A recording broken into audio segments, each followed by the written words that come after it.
ng'ogyeko Robert Kyagulanyi Ssentamu Bobi Wine tewali buzibu gavumenti ya Mwami Museveni bwefeesinze nga musajja gwe bayita Joel Bisekezi Ssenyonyi.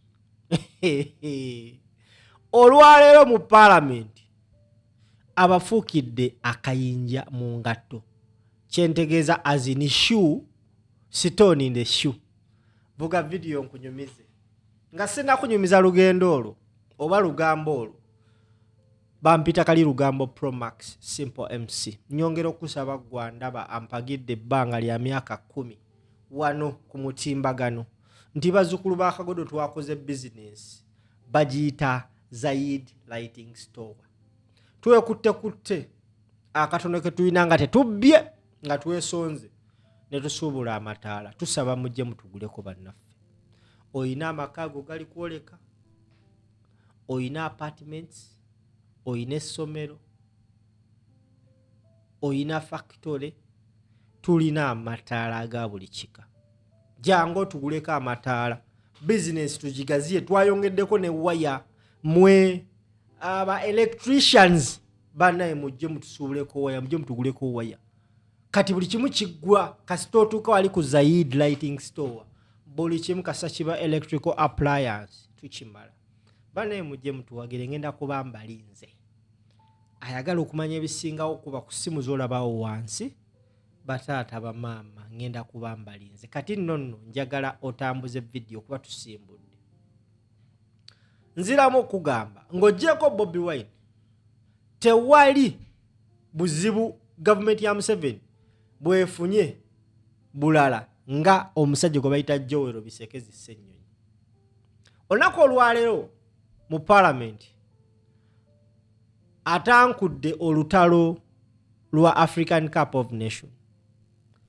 Ekibiina ekifuga omupiira ku lukala lwa Africa ekimanyikibwa ng'ekya CAF kyavaayo wiiki ewedde ne kitegeeza ensi nti Uganda erabika eyinza obutasobola kutegeka kikopo kya Africa Cup of Nation. Jukira bakuba akalulu era eggwanga lya Uganda, eggwanga lya Kenya n'eggwanga lya Tanzania ge mawanga agalondebwa nti gagenda okuteekateeka n'okutegeka ekikopo kya African Cup of Nation ekigenda okubeerayo next year 2027. Now, in order for us okutegeka ekikopo kino twetaagisanga eggwanga okubanga tulina ekisaawe oba ebisaawe ebiri ku mutendera gw'ensi yonna yonna for kutuwa license oba tukkirizisa okutegeka ekikopo. Remember we balangira nti Uganda egenda kuba agamu ku mawanga agagenda okuteekateeka n'okutegeka African Cup of Nation. Very many of us jubilated and celebrated because we know when we host that tournament Uganda egenda kuyingiza sente nyingi nnyo mu nsawo y'eggwanga.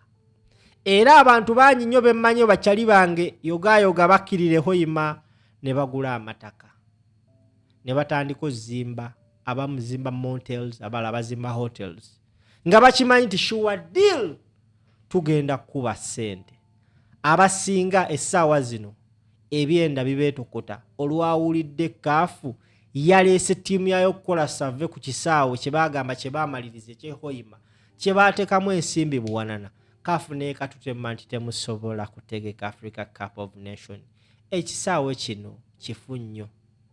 Ezimu ku nsonga ze baawadde operational defiances ze baalabye mu kisaawe ky'ehoyima zeezo nazikusonera video gye nakoze nga nzisoma.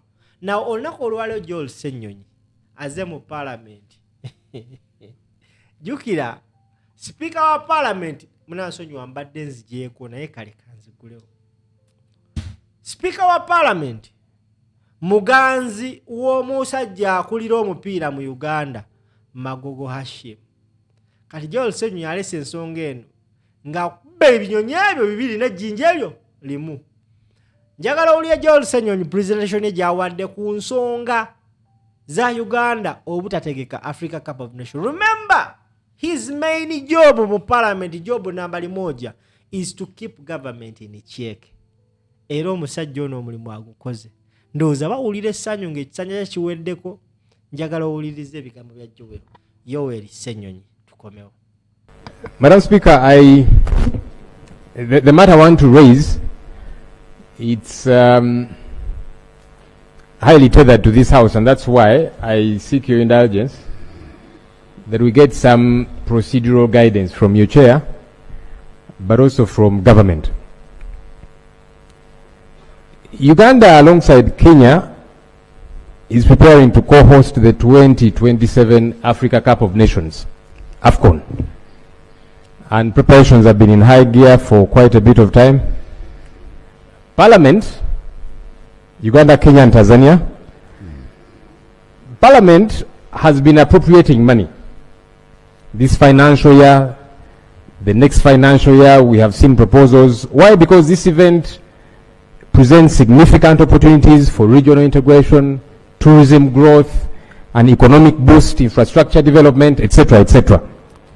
That's why Parliament has been appropriating money.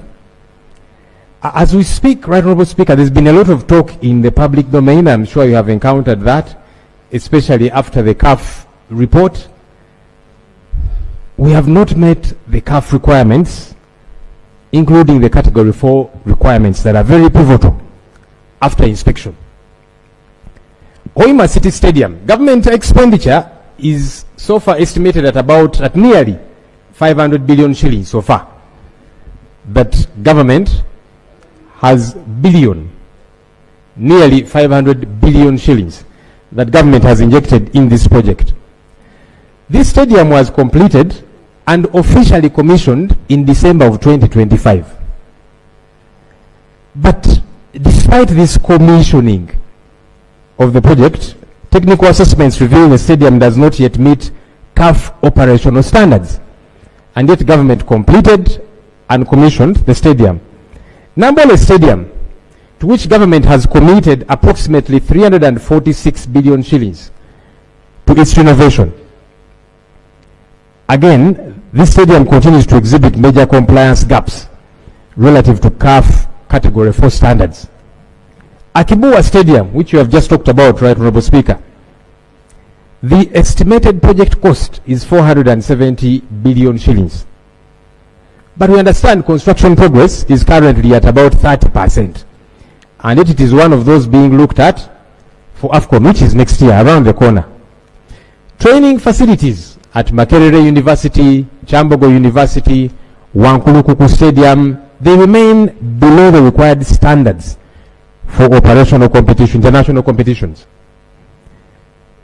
CAF is concerned about unrealistic construction timelines, slow pace of developing these facilities, roads, hotels, 5-star hotels that are non-existent. The tournament is next year. Well, Speaker, when you compare Uganda to Kenya and TZ, the difference with us is that Uganda is heavily relying on new construction projects. Kenya and Tanzania are mostly focused on upgrading existing facilities. They are also behind schedule on a couple of things. But delays elsewhere should not justify delays here. And so I ask, are we going to be ready for AFCON 2027? We have injected heavily. We are still investing heavily. Many people are looking forward to it. But then there are these operational concerns. Are we going to be ready? Because it's just next year. But also, Right Honourable Speaker, I'm concerned about the template, if any, that government used. Because you completed Hoima City Stadium last year, commissioned it, and now they are telling us it is falling far below the standards. So what template was being used? Because I thought we should be aiming first and then shooting. We seem to be shooting first and then aiming later. There should have been a template that we were following from CAF, all these standards, and then we follow. But now we finish construction and they are telling us you've got to demolish much of what has been constructed. Honourable Speaker, I think it's important that this Parliament gets an update because the money is appropriated here. But also that the public gets to know their taxpayer money that has been injected, these billions of shillings, that it is not being put to waste. But also because the game of football, it is loved by many Ugandans. So they are very concerned whether or not we shall not hear a communication. You people are not ready, so we are moving it elsewhere. after causing so much excitement. I seek your indulgence that you procedurally guide on this issue because we have discussed it here, money has been passed here, and we are in the dark. Oyo bamuyita the Right Honorable Joel Bisekeze Ssenyonyi.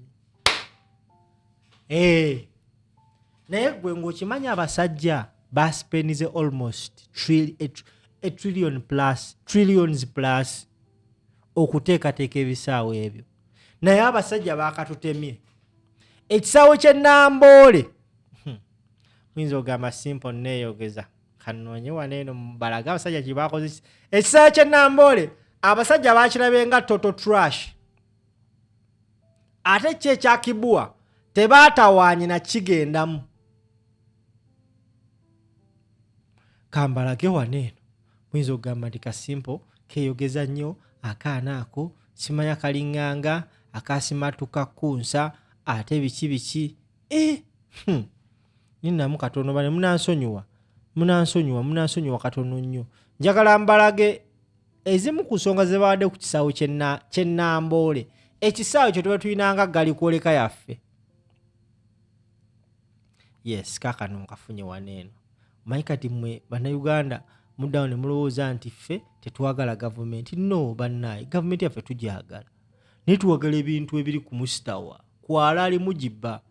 Tukoye ebintu by'ekyayi. Abasajja abamu twabalaba wano nga beepalawuda. Nti era, Jeno, era yanoonyeza abasajja abazimba ekisaawe ky'egundi. Mbwera n'abayita ne bazimba ekyano. Be bazimbye kaafu egambe this is total rubbish.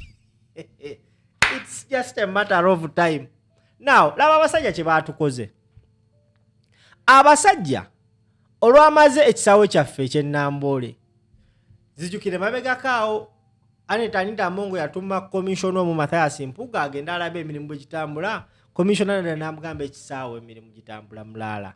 Now bagambye a large scale upgrade project has been proposed including partial demolition of the West Stand. Partial demolition. Akagambo as in demolition. Demolition of the West Stand. Structure expansion.